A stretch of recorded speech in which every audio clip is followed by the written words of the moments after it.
welcome back to Tech Talk with Ray and Mike. Today we are talking about printing on a tech show? Yes, printing. Is that Printing. tech? Is that tech? It might be. Because, I mean, I thought it was just like word processing and, you just kind of print out your report. Exactly. On What's robots. tech about that? What's tech about that? No, tune out. Tune out now. Tune it's out not now. going to be tech. It's not tech. We're just talking printing. No, we are talking 3D printing. And is it going to kill Walmart? That's a good question. Yes. Is it going to kill Walmart? It might. Because I have a buddy who has his own 3D printing company called New Matter. Yeah, newmatter.com. Newmatter.com. I've heard of it. Check them out. Yes. Consumer 3D printing is at our hands, and they sell them there. Check it out, newmatter.com. I was out there just a while ago. Were you? Yes. It's a sweet website. It is. And, hey, Steve, you're welcome. No, you're welcome for the That was not a setup. I'm just joking. No. No, 3D printing. It's could possibly be a destructive technology. Yes. So for people who don't know what destructive technology is, why don't you explain kind of what that means? Well, destructive technologies are usually new inventions that come along that completely change the way we do business, how markets, our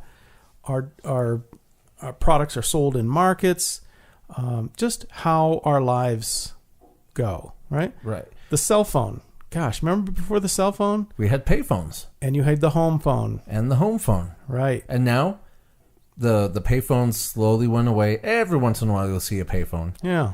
And now who knows what a landline is? Right. You know? Who has a home phone? Yeah. Well, a few people, but you don't take your phone calls at home. Nope.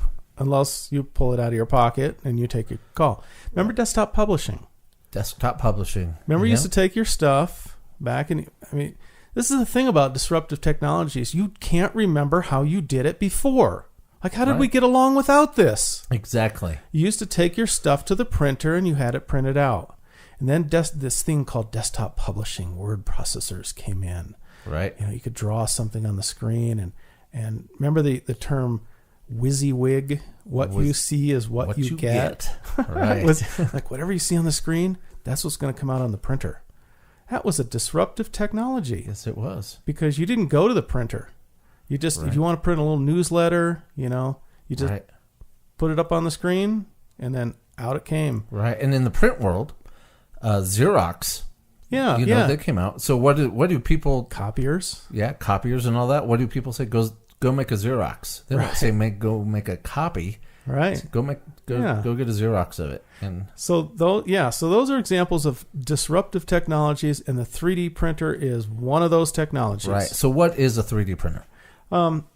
I think the term 3D printer, I don't like the term right off the bat. I'll tell you that. Because it's not a printer. It's more of a builder. Okay? So you're building a three-dimensional object. Right. Okay. And so I just don't like the term printer. Okay. Go ahead. Go ahead. It's not an inkjet printer. Right. That's what I was getting at. Why would I want one? Isn't my inkjet good enough? Yeah, right. You're not printing something on a page. You're printing a physical three-dimensional object. And so when we think of those three-dimensional objects, we don't think in any way, shape, or form of something that comes out on a piece of paper. So it's not really a printer, it's a builder. But it acts a lot like a printer. So that, I think, is one of the reasons they use that term or where that came from. Okay, so how does a 3D printer work then? Well, as I said, they do work a lot like the old, let's say, a dot matrix printer. Remember and if you got to be old enough to know what this beast is, but they used to have printers in the 90s that the print head would go from left to right, and you would hear this zzz, zzz, zzz sound. Yep. Well, basically what they're doing is moving this print head from left to right and striking pins, physical pieces of steel, against a ribbon that had ink in it. Right. People are listening going, what? I remember those, I cannot dude. visualize this. I'm a product of the 90s. Yeah, so and I remember 90s. them, Inkjet, or not Inkjet, but the predecessor to Inkjet was the dot matrix. And all the paper was hooked together. It was perforated. Yeah, right. Long spools of it. Yep. You'd buy 100 sheets of it. It would come in a box. Yep, I remember that. And so the print head is moving from left to right, and then they came out with a bidirectional that could print from right to left. Exactly. You would hear these, and it was loud, and you had to kind of cover it up, and sometimes they put boxes around them because they were loud. Yeah. But basically, what's going on is you have this little head called a print head moving back and forth and striking the paper through the ribbon, and you get some ink on the page. It wasn't toner; it was ink. Right. And the ink could dry out, and those sorts of things. Right. It was kind of left over from the old typewriter days because you had these ink ribbons in typewriters. Right. So the 3D printer works a lot like that. It's actually moving left to right, but let's call that the X axis. Okay. Okay. I'm going to talk about 3 different axes. Okay. So if you go left to right, imagine that being the X axis. Okay, we're just putting a label on it so you know. It's the left to right axis. Okay. Now you can go front to back.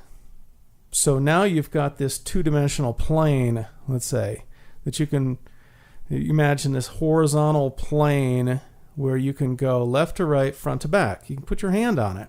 Okay, that's a 2-dimensional plane. X and Y axis. We call that the Y axis, the front to back. Okay. So you can literally move this print head anywhere on this 2-dimensional axis, okay? And as you do, you drop a little bit of molten plastic. Okay, there's other ways, and we can get into some other ways to do 3D printing, but that is one of the basics. Okay. You take a spool of filament plastic, polymer, and feed it into the print head, and the print head will pull it in as needed. And anytime you need a little bit of plastic, you just bleep, drop it out of the print head. So the print head is hot. It's a lot like those glue guns, like crafters use. Yeah, yeah. You get the glue gun, you pull on the trigger, and out comes this blob of glue, and it's all sticky, and it gets all over you, and it's I can't get it off me. Like a spider web. And it's hot. Yep. And it burns you. That's exactly what we're talking about. That's all it is. It's a high-tech glue gun. Yeah, it's a glue gun. And you can move all around this bed, this 2-dimensional surface. Okay, well, we're talking about 3D, not 2D. Right. So you have to have another axis. Okay. That's called the Z-axis. Okay. So it'll be up and down. So take any 3-dimensional object. Okay? And an apple. Take an apple. Okay. Cut it into, let's say, 1,000 slices horizontally. Okay. So if you were to start at the very bottom, and you have a very thin slice at the bottom of your apple, you could lay down, if you wanted to replicate, you could build an apple. I just thought of this at the top of my head, so I don't know, whatever you want to build, but a lot of times you'll see pictures of chess pieces. I think I saw one at the New Matter website. It's a popular thing to print. Right. Well, let's say you're printing an apple, right? So the very first slice at the very bottom, is small, right? So you put a few dots of molten plastic down. Right. They're like little pixels, almost like you're drawing something on a 2-dimensional plane. Then the print head moves up. So up and down is the Z-axis. So you got the X-axis, which is left to right. The Y-axis is front to back. And you have a Z-axis, which is up. Okay. So now that you've drawn the very bottom of the apple, remember we've sliced it 1,000 times. We're going to move up a fraction of an inch, very small. And the base is beginning to get larger, right? The apple kind of flares out to kind of a circle, and it goes back where the stem is. Right. So as you do this, as you go up, in 1,000 different slices, the apple starts to change shape. Even the seeds inside, the seed casing inside there, the skin, all of it's got some texture and different look to it. Right. You represent that all in these little dots, right? So this is slicing, slicing, slicing. You reach the top of the apple. You've laid down literally 1,000 little slices, one on top of the other, and you've created an apple. An apple. So this is called additive manufacturing. So most manufacturing, if you think about it, is subtractive manufacturing. Let's say you got a block of aluminum and you want to create a hammerhead. Or no, they're not made out of aluminum, are they? They're made out of steel. How about a piston for your car? Yeah. Boom. Right. I don't know if those are aluminum. Yeah, they are. Are they? Okay. Yeah. Oh, see, I sounded smart there, and then did. I just totally gave it away. That I Aluminum had no pistons idea what to talk about. Came out in the 1920s. Did you know that? Oh, okay. I didn't know that. Yeah. Because they had cast iron before that, and they were so dang heavy that the engine would just rattle around. Aluminum pistons. Okay. 1920s. See, I do that. So if you're making pistons, you start with a block, let's say. Now, they're probably, most of them are cast, but still, you have to subtract. If you start with a block, you have to subtract. You have to cut away. So you have a CNC mill that cuts it all out. Right. You have a bunch of shavings down on the floor. That's subtracting. You're taking a block, you're subtracting material, and coming out with the final result. Right. This 3D printing is additive. In other words, you're adding to something to build it up to its final form. So two completely different means of manufacturing. So one of the first processes that came out in the 1980s, believe it or not, was stereolithography. What's that? Basically, lithography is just printing. And so stereo means to have a multi-dimensional. So it's just kind of a fancy name basically for photopolymerization. Okay. And so you take polymers that are photosensitive, you expose them to certain wavelength of UV light, and they will chain up, basically hook up. The molecules will hook up and turn into a hard, durable substance, and that we call plastic.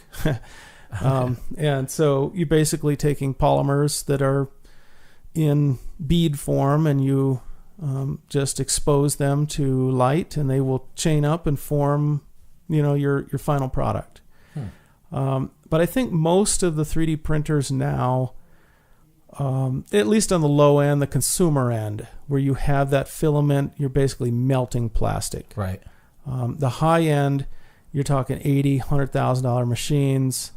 Those would use this kind of a, photopolymerization. Right. Okay. So back at the beginning of the podcast, very beginning, I had asked, are 3D printers going to kill Walmart? Yeah. And we were kind of right, and we went off on the rabbit trail of how a 3D printer works. Right. So is that true? I mean, we talked about disruptive technology. I mean, where does Walmart fit into all this? Yeah, like, so in real, can this really hurt them, actually? So is your buddy at New Matter killing Walmart? Is he? Because I have issues if he is. Right. They sell cheap eggs. It's possible.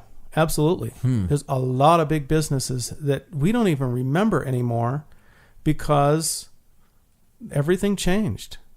I mean, everyone remembers Kodak, right? We're never going to forget Kodak. Right. Eastman Kodak started it back in 1880s. It's been with us forever.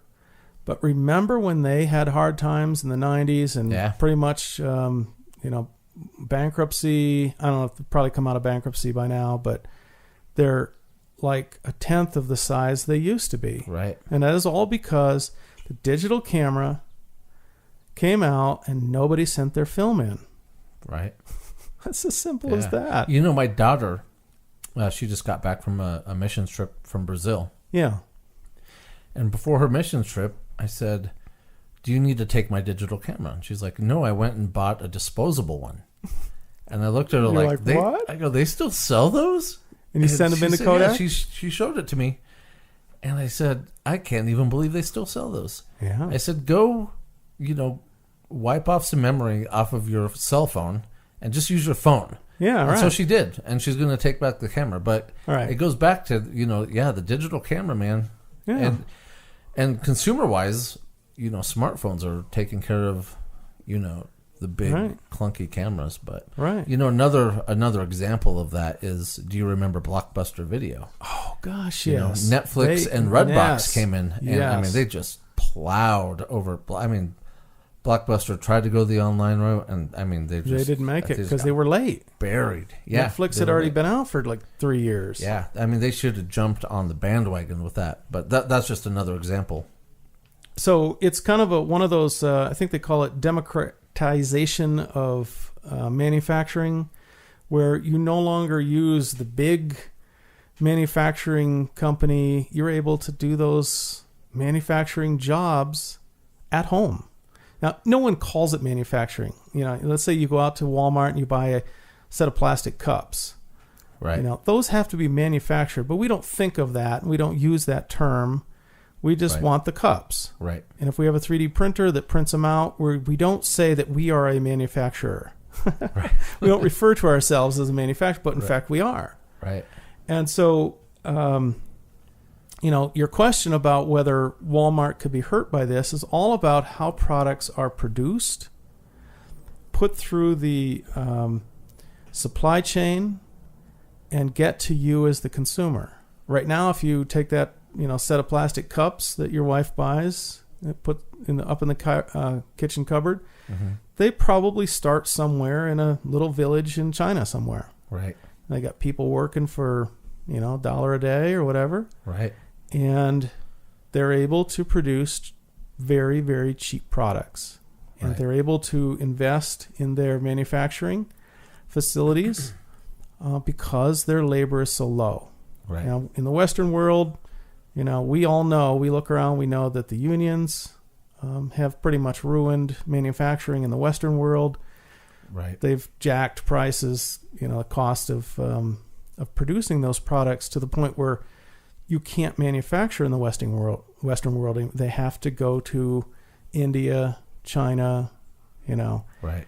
Unfortunately. Taiwan. Remember Japan, after the war, started out as a huge manufacturing powerhouse, and China has pretty much rolled over them. Right. But so that product, that set of plastic cups, comes out of that kind of environment. It comes from the manufacturing plant, through some channels, across the ocean, through distribution channels, to the Walmart store. You pick it up and you bring it home. Right. Now, what if you could just print it yourself?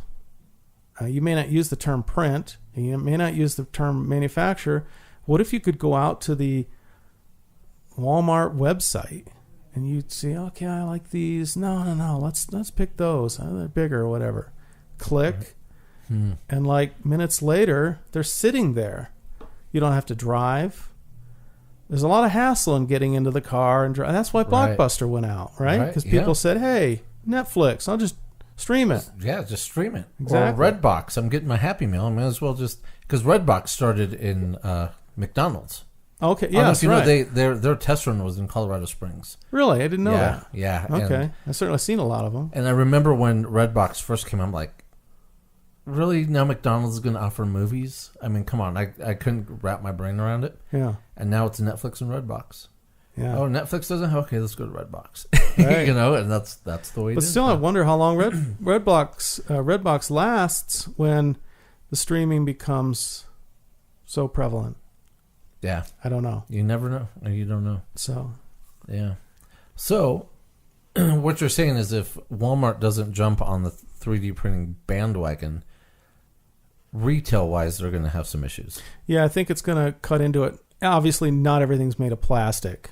Right. And that's primarily what we're talking about here. But you can make some very strong things out of plastic. You can make an internal combustion engine, although who would ever do that now? Engines are going electric, but still, there's a lot of things that you can make out of really good plastic. And I think if Walmart doesn't get on this and become the big repository for downloadable files, somebody's going to do that. You're going to go out to some website and everyone's going to be using the same term. Oh yeah, I went out to 3D.com or whatever. Right. I don't know what it'll be. Right. But everyone will go out there and they'll select their products. They'll see them online. They'll click, and minutes later, there they are. There it is. No shipping. Nothing. Right. So someone's going to charge for those downloadable files. Of course, everyone forgets there's engineering that's involved in that. Right. They're not free. There's an actual engineer sitting there with the physical object, observing the size, shape, weight, composition. He's got to essentially make a AutoCAD or a CAD file of some sort that contains the physical dimensions that can be downloaded to the printer to print it out. Wow. That's a real engineer that has to do that. That's a human being. Right. You're not entirely cutting human beings out of this whole equation. Right. But you should. I'm telling you, the shopping experience, the big box store with all these millions of products, it's going away. I think it does. I think it eventually does. I've never even thought of it. And now that you mention that, because my next question in my head is what kind of things, you'd mentioned cups, but what kind of things can we... Yeah. I actually saw there's a show called Innovation, Henry Ford's Innovation Nation. Mm-hmm. Yeah. And if you haven't watched it, check it out. It's pretty cool. But there are these guys that invented a 3D printer for fabric. Oh, and they're printing their clothes. Right. And it's still in development. It's called the Electrolume. Look it up. It's pretty cool.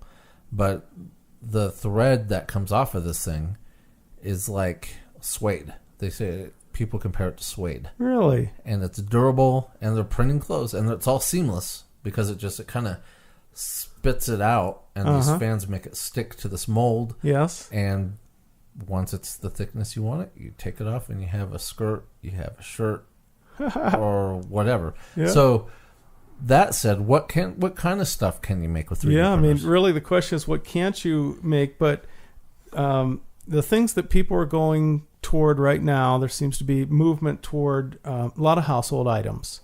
Okay. When you go to Walmart and you buy things, it's amazing how many little things you buy for the household. Right. Kitchen, bathroom, things that you buy on a regular basis. Replacement parts. So, I just put a little gear thing in my washing machine. You don't want to throw away a $400 washing machine for literally for $1 part. Right. So I went out, I bought it online, it came in, I snapped it in, no problem. Right. What if I went to that same place and I was able to just print it out? It was a little nylon part. That's exactly what we're talking about here. Replacement parts. Right. So the whole appliance replacement part industry, it's huge. Right. Millions of replacement parts for appliances, cars. You buy a little cap on your radiator or windshield washer, the little thing breaks off. Oh, crap. I got another one. And there'd probably be a big market for things that are not made anymore. So you have an old dishwasher. Yeah, right. And you're like, dang it, they don't make this part anymore. Well, 3D.com, I can just someone who's thought of making that file. And they stay around forever. And then, it's going to buy more life out of your appliances. Yeah, for sure. A lot of the reasons why those replacement parts aren't stocked anymore is because they take physical space in a warehouse somewhere. And they multiply, year after year. Parts change. And the stuff you had 10, 20 years ago, you don't want to dedicate space to that. And so your overhead turns into a hard drive. Yeah, an inventory. Much. Yeah, right. Exactly. So the whole inventory, the whole warehouse space problem goes away. Yeah. You still make money because you have these downloadable files and they still have value. Like I said, an engineer had to sit down and develop the CAD file for them. You could still charge full price for the downloadable file because you're pretty close selling the product still. The thing is, part of the product is the cost of the filament. the plastic, right. That's not cheap. Right. And of course, those 3D companies, printer companies, are going to take their part of the profit out of the whole equation, and so they will be in the mainstream of normal product acquisition. Other things you might think about printing: a house. Some guy, I think, built his own little 3D printer. It wasn't little. He built a 3D printer for cement. And really? Let me just reach over here and cough. Do it. Cement. He built a 3D printer that could spit out little blobs of cement. And so you see there's a video of this, and basically he built all the components for his own little castle. And so he built all these walls, and you see this apparatus moving along, and it's blop, blop, blop, blop, blop, dropping these blobs of cement. And it's all computer controlled. And it's basically just going around, bloop, bloop, bloop, layer upon layer, building this thing up. And I saw all the parts before it was assembled, and then all the parts after it was assembled. It was like a little castle. It was all built on it by a computer. Wow. It took 2 years. So you could build a house. You could print a car. The very first car that was printed was the Strati, and it took 44 hours to print. Oh, that's not bad. You can see the video of that. And is that up on YouTube? It is. Okay. And it's not a bad-looking little thing. I mean, you can obviously see the layers. The resolution is low. But, that's the way with any new technology. Remember when digital photographs first came out? Oh, they were bad. Yeah. They were like 300 DPI, or 72 DPI, before the 300s came out. And it was just awful looking, grainy, ugly looking. Yeah, they're bad. That's a little bit like this car.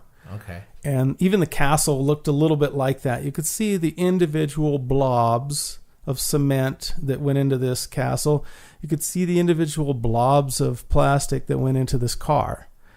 But the fact that they printed the thing in 44 hours and assembled it and drove it is amazing, because it costs billions of dollars to make a car. Right. I mean, it takes years and years and years to engineer the dang thing and to produce it. And here we are in 44 hours. We have a car. Now that's the democratization of manufacturing. That's taking the manufacturing out of the $1 billion realm and putting it into the $100 realm, where everyone can do it. Right. You could print your own bicycle. You could print your own car. So I have a question then. Obviously, then, people are going to get into printing dangerous things. Dangerous things? And is our government, as they always do, come in to regulate it? I believe so. I think government is mostly all about control. Right. And we have this delusion that we're all, working together, and that our representatives are there to keep us safe and to control things. But the fact is, the ugly little dirty secret is that government is usually about control. Right. And it's about sustaining their own little empires. It always has been. Through all of recorded history, governments have always turned oppressive. That's just unfortunate. That's just the way human nature is. Right. And one of the things that I think we'll probably see with the 3D printing is regulation. And we call it, that's a nice term, but the real term is control. Right. Because I've heard of people printing guns, workable guns. You can obviously print a knife. I mean, that's not going to be hard. So, I mean, here's a question, and we were talking about this before the show. Will the government get you? And I'm not sure I completely believe you. Yeah. Printing food. Oh, yeah, food. No. Food and Drug Administration. Yeah, they're going to come in. What are they going to say about this? But what's this with printing food? Oh, gosh, yes, absolutely. Food is huge. It's already a thing. It is a thing already, yes. It's not like the filaments that you get, the plastic polymers. Right. It's a completely different material. But essentially the idea is that you get nutrition-free substances that you're able to extrude through a print head and mix such that you have the correct color, the correct taste, the correct texture, weight, feel. You can't tell a difference. You could print a little strawberry and it would be the right size, it would be the right color, it would have the appearance of having little seeds. When you bit into it, it would be kind of sloppy and juicy and would have that sweet taste, but a little bit better than the actual thing. Problem is, they still have not worked out the artificial sweeteners, like Splenda and those sorts of things don't quite taste like real sugar. Right. Natural. They haven't quite worked out the artificial fat, because fat is tasty. Right. That's the reason we get fat. So this is the next generation of like GMO. Yeah, right. I mean, that's a GMO to like the extreme. Instead of engineering a living product, you build something that is completely fake and has zero nutrition. The problem is people start eating this stuff with zero nutrition. It's like drinking a Diet Coke. It has 0 calories or 0 fat, right? Right. You get nothing out of it. Your body gets nothing from it. So you start withering away. Yeah, you'll see people just get anorexic because you'll have people eating this stuff that is nothing but mixed up molecules that look and taste just heavenly, but has nothing in it. Wow. So I think crazy. I think that's where it's definitely going. But back to the gun thing. Okay. Turns out some guy 3D printed a gun. It was a couple years ago. You probably heard about it. I did. Okay. I heard about this one. It was an ugly looking thing. It was white. Now, guns are always black, right? Right. Because when they're black, they're bad. If you're going to print a gun, use black filament. Right. It was white. It was a white gun. It's like, okay, what is that? Anyway, superstar. He shot it on video. He shot it, and it worked. Well, that set off a bunch of lawmakers. Right. They said, well, what if a terrorist could print a gun? What would happen then? And they shut him down. He basically created this little movement called Defense Distributed. I don't know if you've heard of it. No. It's a little Second Amendment movement. And what his idea is, hey, if you got a 3D printer, go ahead and print your own guns. You have the right to bear arms. You can do it. Right. Well, the government took exception to that. And they came... I think he had raised like $20,000 in a crowdfunding thing. I don't know, Kickstarter or something like that, right? So he raised a bunch of money, a little campaign, and built up this little defense distributed thing where he was going to just democratize guns, right? You don't have to go through the whole process of background checks and all that sort of stuff. You can just print one. Print one. Right. So it wasn't long after that the feds came in, seized his 3D printer, and basically put a smackdown on him. But he turned around and just kept at it. So he built downloadable files for AK-47 receiver, wow. AR-15 receiver, magazines, things like that. And so he put them out on the public domain where anyone could get them. And the feds came in and took those files off the internet. As if, America owns the internet. Right. So they ended up suing him. He ended up suing the State Department. Rightfully so. Back again. And so he's still active. He's out there still trying to promote this idea that any citizen can own a gun any way they want to own it. And anyway, so that's... Which I tend to agree. And now the feds are going to be knocking on my door. Right. Because, now we've promoted this guy. So whatever, they'll take the file down or whatever. But anyway, he's out there. Just for the record, I don't condone or... Now I'm very paranoid. Right. So anyway, that kind of thing is going to happen. And I think the government wants, their control and their revenue from all of that. You start doing things like Bitcoin, other ways of bartering, getting around government, and you're going to have problems. Right. Anything you pretty much go awry of what they're saying, you're going to have problems. And that's what this guy has run into. Right. All from what we would consider an innocent technology of 3D printing. Right. So and it's only a matter of time before someone would have done that, Sure. Right. Yeah. So he just happened to be the first guy, and now he's in all sorts of trouble. Right. So whatever. Okay, so we've talked printing cups, we've talked printing food, we've talked printing clothes, we've talked printing everything, guns. How about teeth? Could you do your own dentistry? Broke a tooth. Yeah, oh no! You'd probably do that. I heard about a guy who printed limbs for his amputee son. Oh. And now there's a nice has, like movable fingers and stuff. Yeah. And he just says every time he breaks something, I just reprint something, and it saves me a lot of money. Nice. So yeah, it's prosthetics. Crazy. Yeah. So we're talking all this. So what does the future look like for 3D printing? Well, I think it's going to the mainstream. Obviously, like you said, you got your friend out there with New Matter with the $400 printer. Mm-hmm. It's not going to be long. Things break. There's like this wave that is coming, this huge wave. Mm-hmm.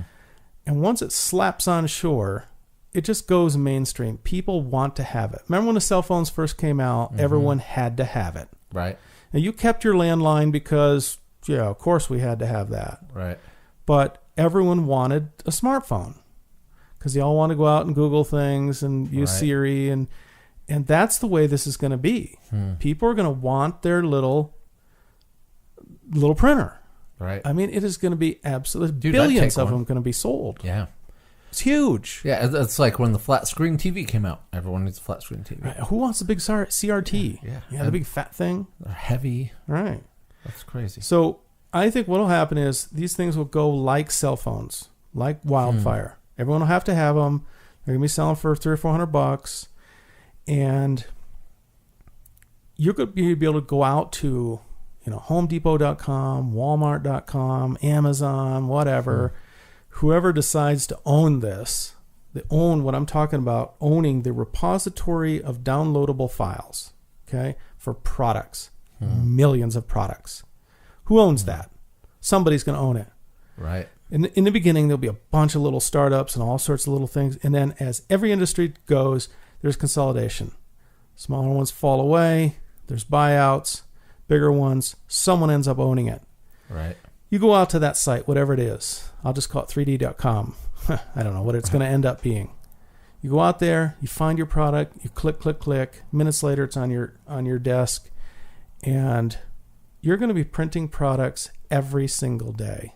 Right. You're going to be printing clothing, food, everything. That's crazy. Mostly because of the fun of it. Right. After a while, it'll become, normal. It's like, oh, okay, I got to get another pair of undies. But, it's going to be fun. It's going to be fun at first. And ultimately save us money in the long run. Yeah. Because it's all clicks. And I think there'll be a huge boom in buying. Just because of that wave that slaps down on shore and everyone has to have it. Right. Everyone wants to try it. Everyone's talking about it on Facebook. I mean, it is a thing you just got to do. Have you tried this? Oh, no, I haven't. Oh, you get it today, man. Right. You got to try this. Right. It's the thing. That's the way all new technologies were. Right. Throughout all the time. Remember when the automobile came out? Everyone had to have one. Right. Get rid of the horse. Right. So. Yep. Well, that's awesome. This has been a great show. Yeah. They get better and better and better. So I'm looking forward to the next one. That's all we have time for today. Okay. We can keep talking about this for a long time, I think, with all the possibilities of 3D printing. But for sure, for now, subscribe to the podcast. We're on iTunes, Google Play. We're at the website, stdtime.com. We're sponsored and powered by Standard Time, the time tracking and let me tell listeners what that is. Yeah. So they know. Fast. Yeah. Standard Time is an employee timesheet.